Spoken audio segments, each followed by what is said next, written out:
ফেব্রুয়ারি। আমি জানি না কোন অজানা কারণে বা কি কারণে সবাই আমাকে আজকে উইশ করতেছে। যা হওয়ার তা তো হবেই। মানে উপরওয়ালা যেটা লিখে রাখছে, এখন আপনি এখানে বসে আমাকে 100টা প্রশ্ন করেও আমাকে বিতর্কিত করতে পারবেন না, বিকজ হি ইজ মাই। আপনি সেটা হাসতেছি, আমার মজা লাগতেছে, because I use to be a journalist. So আমাকে কোনোভাবেই এগুলা কোয়েশ্চেন করে আলভি আমার মিডিয়াতে আলভি তোমার খুব পছন্দের না? পছন্দের এবং খুব ইকরা মারা যাবার পর অনেকদিন যাবৎ দেশের বাইরে পালিয়েছিলেন আলভি। দেশে আসার পর পুলিশ তাকে গ্রেফতার করে আর তারপর তাকে রিমান্ডেও নেওয়া হয়। পারিবারিক কলহের জেরে প্রীতির সাথে সম্পর্ক আছে এটা ভেবেই নিজেকে শেষ করে দেন ইকরা।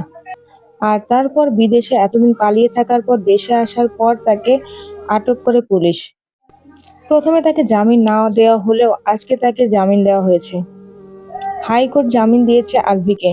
আর জামিন পেয়ে এতদিন পর নিজের বাড়িতে ফিরছেন আলভি, তার একমাত্র সন্তান রিজিকের কাছে।